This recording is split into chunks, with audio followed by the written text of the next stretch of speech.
요한복음 11장 말씀은 요한복음에서 굉장히 중요한 장입니다. 왜냐하면 예수님께서 우리에게 부활이 무엇인가, 우리에게 부활을 가르쳐 주시는 그런 말씀이기 때문입니다. 요한복음 11장을 잘 이해해야 반쪽 부활이 무엇인가, 온전한 부활이 무엇인가를 이해하게 됩니다. 의외로 많은 사람들이 신앙생활을 하면서 반쪽 부활 신앙으로 신앙생활을 하고 있습니다. 그런데 요한복음 11장 말씀을 잘 보면 반쪽 부활이 무엇인가, 내가 지금 신앙생활을 하고 있는 것이 반쪽 부활 신앙을 가지고 신앙생활을 하는 것인지, 아니면 주님께서 우리에게 말씀하시고자 하시는 온전한 부활 신앙을 가지고 신앙생활을 하는 것인지, 그것을 분별할 수 있는 그러한 장이기도 합니다. 예수님이 사랑하시는 사람이 있는데 그 사람 이름은 나사로라는 사람이죠. 그에게 두 자매가 있는데 마르다와 마리아라는 사람입니다. 이 사람들이 예수님에게 어떤 일을 행했던 사람인가? 이후에 성경에 나타난 말씀을 보면 2절 말씀에 마리아는 향유를 주께 붓고 머리털로 주의 발을 닦던 자요, 병든 나사로는 그의 오라버니더라. 예수님에게 향유를 부었었던 여자가 마리아라 하는 그러한 여자였다. 성경은 그렇게 말씀을 해주고 있죠. 그런데 이 말씀 속에서 나사로가 병이 듭니다. 병이 들어서 나사로가 마침내 죽게 되었을 때에 예수님께서 그들에게 찾아가셔요. 그들에게 찾아가셨더니 마르다가 예수님을 보고 그런 이야기를 합니다. 예수님께서 여기 계셨더라면 제 오라버니가 죽지 않았을 것입니다. 이렇게 이야기하죠. 뒤에 나타난 말씀 보면 32절 말씀에도 마리아가 예수 계신 곳에 가서 이야기하기를 주께서 여기 계셨더라면 내 오라버니가 죽지 아니하였겠나이다. 바로 이 말씀입니다. 우리가 신앙생활을 하면서 반쪽을 보고 신앙생활을 하는 것이 반쪽 부활이라는 걸 우리가 알아야 됩니다. 무슨 얘기냐? 우리가 손바닥을 이렇게 보십시오. 그럼 손등은 보이지 않아요. 나는 손을 보고 있는 것 같은데 손바닥을 보고 있는 거죠. 손등을 보고 있는 건 아니죠. 그런데 건물을 생각을 해보십시오. 건물을 내가 외곽을 전부 다 드론을 통해서 건물을 보고 있다고 생각합시다. 그럼 난 건물을 보고 있는 건가? 그렇지는 않아요. 왜냐? 건물의 내부는 전혀 알 수가 없어요. 그러면 내 가방 속에 무엇이 들어있나 사람들이 알기 위해서 엑스레이를 투과한다고 합시다. 내 몸에 병이 있는지 없는지 알기 위해서 나를 엑스레이로 검사를 한다고 합시다. MRI 찍는다고 합시다. 그러면 분명하게 다 볼 수 있나? 그렇지도 않아요. 정확하게 볼 수 있는 건 뚜껑을 열어봐야 알고 가방을 열어봐야 아는 거지, 실체가 그런 것이 있는 것 같다라고 보여지는 것이 정확하게 보고 있는 건 아니거든요. 우리의 신앙생활도 역시 그렇습니다. 신앙생활을, 내가 하고 있는 신앙생활이 반쪽짜리 부활신앙인지 아닌지를 스스로 점검을 해봐야 됩니다. 그 이야기는 무슨 얘기냐? 고린도전서 13장 12절의 말씀을 보면 지금은 우리가 거울로 보는 것 같이 희미하나 그때에는 얼굴과 얼굴을 맞대고 보는 것 같이 분명해질 거다. 이렇게 말씀하는 거죠. 내가 가지고 있는 신앙생활이 얼굴과 얼굴을 맞대고 보는 것 같이 분명한 건지, 아니면 거울을 보고 있는 것 같은지. 거울, 그렇게 이야기하면 지금은 거울이 얼마나 좋습니까? 거울이 오히려 확대경이 되어 있는 거울도 있고 다양한 거울도 있습니다. 그러나 옛날에 거울은 그런 거울이 아니라 청동을 반짝반짝 닦아가지고 청동을 통해서 보고 있는 그런 거울들이기도 했죠. 우리가 내가 반쪽짜리 신앙생활을 하고 있는 부활신앙을 가지고 있다는 것은 어떤 거냐면 주께서 여기 계셨더라면 바로 그거예요. 주께서 여기 계셨더라면 내 오라버니가 죽지 않았을 겁니다. 바꾸어서 이야기하면 주께서 여기 계셨더라면 주님이 사랑하는 자가 여기 있는데 주님이 사랑하는 자가 왜 병이 듭니까? 주님이 사랑하는 자가 왜 죽습니까? 그가 소경되었던 사람도 고쳤는데 그분이 여기 계셨더라면 죽은 자를 살리시는 그분이 병들지 않게 하였을 거다. 그래서 37절 말씀 보면 어떤 이는 말하되 맹인의 눈을 뜨게 한 이 사람이 그 사람을 죽지 않게 할 수 없더냐. 믿음 있는 것 같죠. 그런데 반쪽 믿음이에요. 이게 세상 사람들은 예수를 믿는 사람 보고 뭐라고 이야기합니까? 예수를 믿는 사람들을 보고 세상 사람들이 하는 이야기가 예수를 믿는다면서 예수를 믿으면서 왜? 예수를 믿는다면서 왜 그런 일을 당해? 예수를 믿는다면서 왜?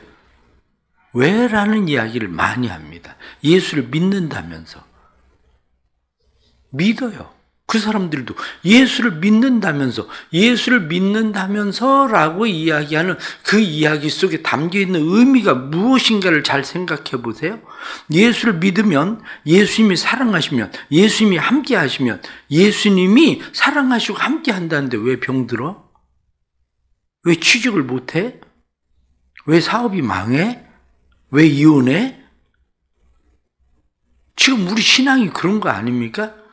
주께서 여기 계셨더라면 우리 오라버니가 죽지 않았을 겁니다. 우리는 지금 자녀들을 위해서 열심히 기도해요. 주께서 여기 계셨더라면 주님 같이 해주세요. 함께 해주세요. 그럼 내 아이가 취직을 할 겁니다. 내 아이가 이번 시험에 합격을 할 겁니다. 내 아이가 병들었는데 낫을 겁니다. 굉장한 믿음 같죠? 그게 반쪽 믿음이에요. 이게 왜 반쪽 믿음이냐?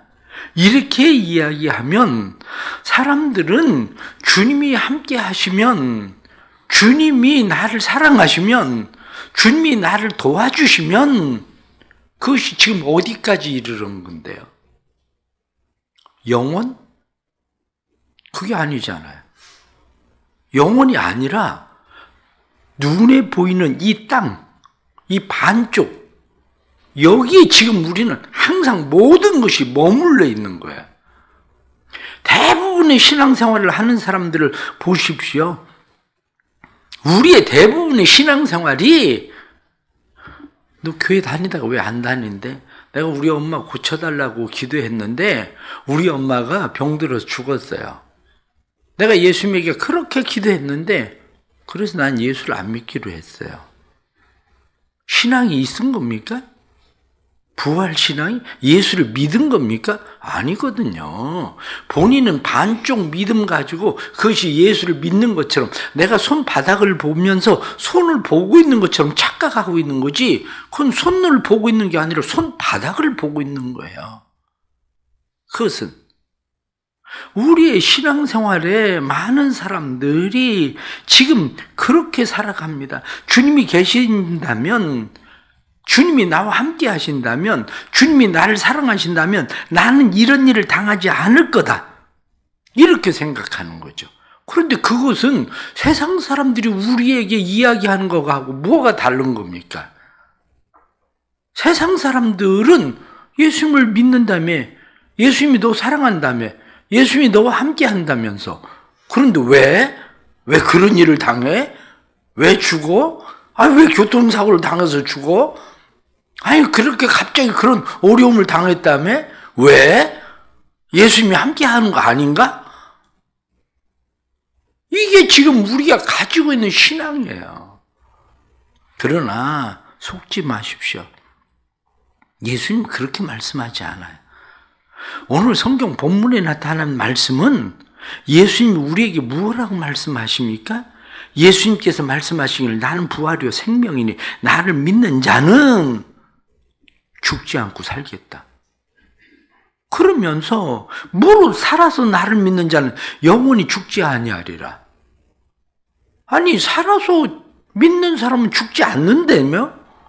그런데 왜 죽어?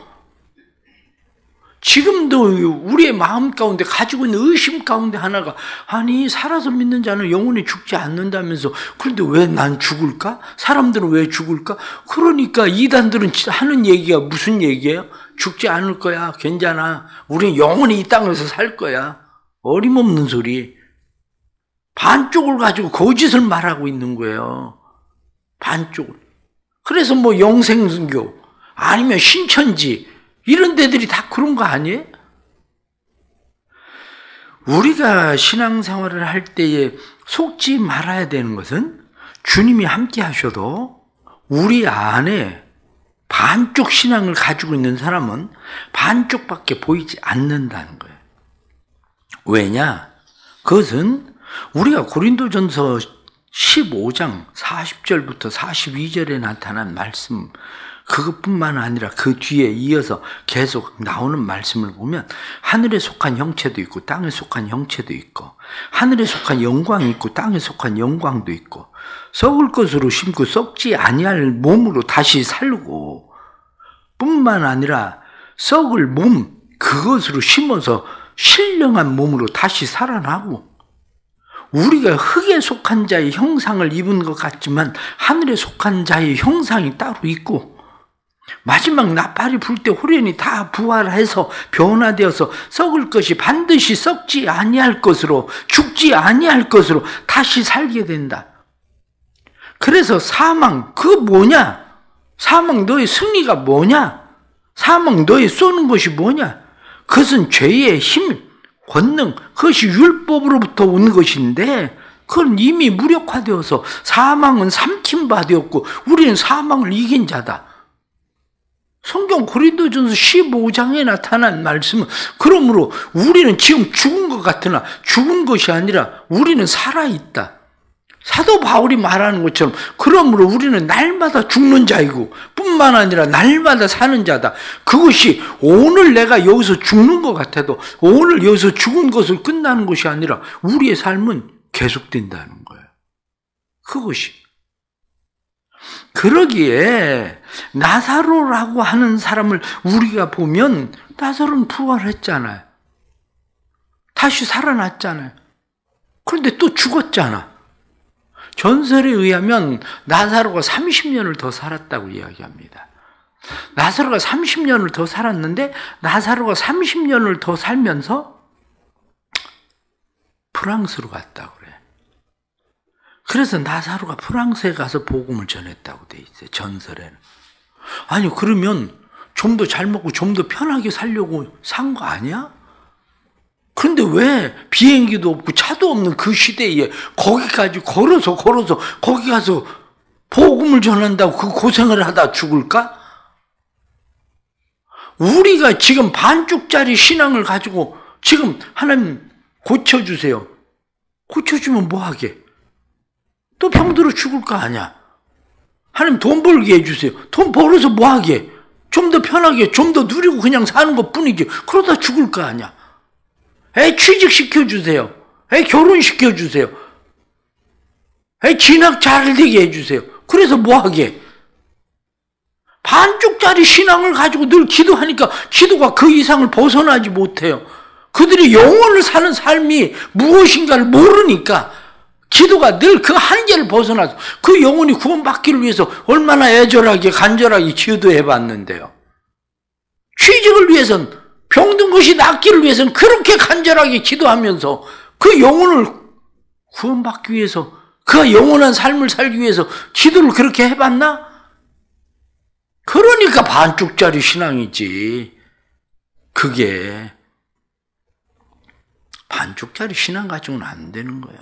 반쪽짜리 신앙으로. 왜냐? 건강해도 좀 더 편안하게 아프지 않고 그냥 조금 더 잘 사는 것 뿐이겠지. 취직 잘하고 돈 잘 벌어도 결혼 잘해서 잘생긴 남자나 돈 잘 버는 남자를 만나고 예쁜 여자를 만나고 그저 가정스러운 여자를 만나도 그냥 좀 더 편안하게 잘 사는 것뿐이지, 그건 반쪽짜리 이 땅에서 그것은 그렇게 되는 것뿐이지, 그 다음은 어떻게 할 건데? 그 다음은 우리의 신앙생활을 가만히 들여다보면 우리는 우리의 부활신앙 자체가 반쪽짜리 부활신앙에 불과합니다.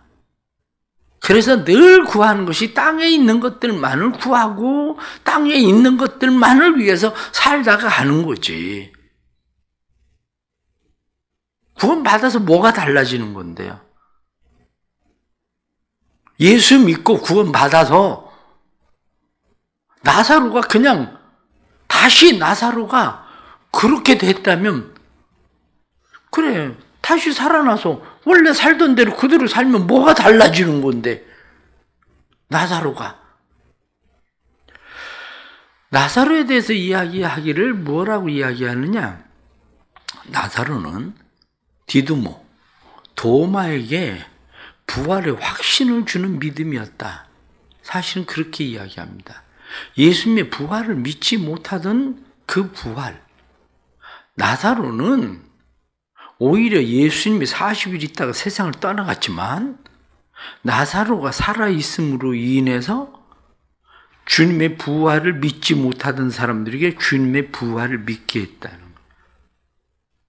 우리가 그리스도인들이 살아가는 신앙이라는 게 뭐냐? 이렇게 이야기하면 세상 사람들이 반쪽의 삶을 살아가고 있는데 예수 믿는 사람을 보면 부활이라는 게 있겠구나. 내세가 있겠구나. 그걸 보게 만들어야 되는데 예수 믿는 사람을 보고 부활이 있을 것 같아. 내세가 있을 것 같아. 그게 아니라 도대체 목사들은 그렇게 열심히 내세에 대해서 얘기하면서 목사들은 왜 그렇게 땅에 목을 메고 그렇게 사는 거지? 아니, 교인들은 내세가 있다고 이야기하면서 부활이 있다고 얘기하면서 교인들은 왜 그렇게 땅에 목을 메고 사는 거지? 아니, 죽어서 천국 가면서 만난다면 왜 그렇게 슬퍼하는 거지? 도대체 왜 그러는 건데요? 간단하지. 반쪽 신앙밖에 없으니까. 반쪽 부활밖에 없으니까. 사랑하는 성도 여러분, 귀족 청년 네프르도프가 귀족으로서 자기 집의 하녀 나타샤를 유혹을 해서 임신을 하게 합니다. 그리고 그를 버려버려요. 나타샤는 주인 집에서 쫓겨나서 이리저리 방황을 하다가 고독한 삶을 살고, 그리고 피눈물 나는 고생을 하고 창녀가 되어서 몸을 파는 여자가 됩니다. 그러다가 이 나타샤가 자기를 괴롭히는 남자를 죽여요. 살인범이 되어서 법정에 서게 되었는데 그를 임신시켰었던 네프르도프가 그를 재판하게 돼요. 그를 재판하게 되는데 공부를 잘해서 그를 재판하면서 그 여인을 알아보게 돼요. 그때 마음에 가책을 받게 됩니다. 양세님의 가책을 받게 돼서 그녀를 돕기 위해서 차마 사형을 시키지 못하고 시베리아로 유배를 보내요. 시베리아로 유배를 시키고 그리고 그를 따라갑니다. 따라가다가 여인숙 방에서 성경을 읽다가 부활하신 그리스도를 만나. 그리스도를 부활하신 그리스도를 만나고 자기의 방탕한 삶을 벗어버리고 그 다음부터 사람들을 사랑하고 돕는 일에 헌신을 하고 살다가 죽는다. 그게 부활이라는 책이에요. 그렇습니다. 톨스토이의 부활. 진정한 부활이 뭔데요? 진정한 부활은 이 땅에서 삶의 행동을 바꾸는 게 부활이 아니에요. 영원한 삶으로 나아가는 게 부활인 거지. 의외로 많은 사람들이 신앙생활을 하면서 반쪽 신앙생활, 반쪽 부활을 믿고 산다는 게 안타까운 거지. 제가 볼 때는 대부분의 그리스도인들이 반쪽 부활을 믿고 살 겁니다. 주님께서 여기 계신다라면 그런 일이 일어나지 않을 겁니다. 지금도 여전히 주님 나와 함께 계십시오. 왜 함께 하기를 바라는데요? 지금도 함께 하는데 내 마음대로 안 되니까 주님 나와 함께 해주십시오. 주님 만나주세요. 주님 도와주세요. 지금 그 신앙생활을 하고 있는 거예요. 반쪽밖에 보이지 않으니까. 그러나 진정한 부활은, 온전한 부활은 이 땅에서의 모든 것이 끝나는 것이 아니라 성경이 나타난 말씀처럼, 성경은 우리에게 뭐라고 말씀합니까? 하나님이 그들과 함께 하심에 하나님이 그들의 그들을 백성으로 삼으시고 하나님이 친히 그들과 함께 계셔서 눈에 눈물을 닦아주시고 다시는 사망이 없고 애통하는 것이나 고국하는 것이나 아픈 것이 다시 있지 아니하리니 처음 것들이 지나갔음이러라. 성경이 말씀한 것처럼 요한계시록 21장의 말씀, 그것이 보여지는 사람, 이게 진짜 부활 신앙을 가지고 살아가는 거죠. 우리 안에 이 은혜가 있어서 진정한 부활 신앙으로 살아가는 부활의 성도들이 되기를 간절히 바랍니다. 기도하겠습니다. 하나님 아버지, 저희들은 예수님의 부활을 믿는다고 말하지만 여전히 주님이 여기 계시더라면 우리에게 이런 일이 일어나지 않을 겁니다. 주님이 여기 계셨더라면 우리의 삶에 새로운 은혜가 임할 겁니다라고 기대하고 기도하지만 우리는 사실 반쪽 부활, 반쪽 신앙으로 영혼을 바라보지 못하고 살아가는 것임을 고백합니다. 주님 도와주옵소서. 진정한 믿음을 주옵소서. 참된 부활 신앙을 주옵소서. 땅만을 바라보고 땅의 것들만 구하고 살아가는 사람들이 되지 않도록 주님 도와주옵소서. 뿐만 아니라 우리의 자녀들, 우리의 사랑하는 사람들을 우리가 위해서 주님이 여기 계셨더라면 하고 마리아처럼 우리가 그렇게 부르짖고 기도하지만, 그러나 우리의 마음 가운데 내 말을 믿으면 내가 죽지 않고 살고 하나님의 영광을 보리라 하시는 말씀이 무엇인지 바로 이해하고 깨닫게 해주셔서 그 영원한 하나님의 나라를 볼 수 있는 믿음으로 살아가도록 도와주옵소서. 사랑하는 자녀들, 가족들 위해서 기도하지만 우리의 기도가 땅에 머무는 기도가 아니라 우리의 기도가 영원한 하나님의 나라를 바라보는 믿음의 기도가 되도록 주님 은혜로 축복해 주옵소서. 오늘 이 새벽에 다시 우리의 믿음을 새롭게 하시고 온전한 믿음으로 주님 앞에 서게 해 주옵소서. 그래서 어떤 상황과 환경에서도 낙심하지 않게 하시고 죽음 너머를 볼 수 있는 믿음으로 승리하게 해 주옵소서. 예수님의 이름으로 기도드리옵나이다. 아멘.